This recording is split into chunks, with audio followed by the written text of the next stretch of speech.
অসুস্থ হয়ে যেতেন, আমি লোকমা খাওয়াতাম, আমার মায়ের হাত পা টিপে দিতাম, প্রেশার মেপে দিতাম, ওষুধ খাওয়াতাম। সারা রাত ঘুমাতেন না, ওনার মায়ের পাশে থেকে হাত বুলি বলে মাপে ঘুম পাড়িয়ে দিতাম। আমি সেই মাকে নিয়ে 22শে আগস্ট 2016 সালে রাতের ভাত খাচ্ছিলাম। আপনার ক্ষমা করবেন, আমার মা নিয়ে কথা বলতে গেলে আমি আমার আবেগ থামাতে পারি না।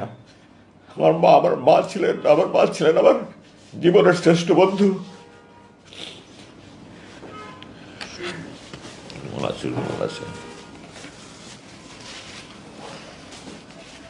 আমি আমার মার সাথে খেতে বসেছিলাম।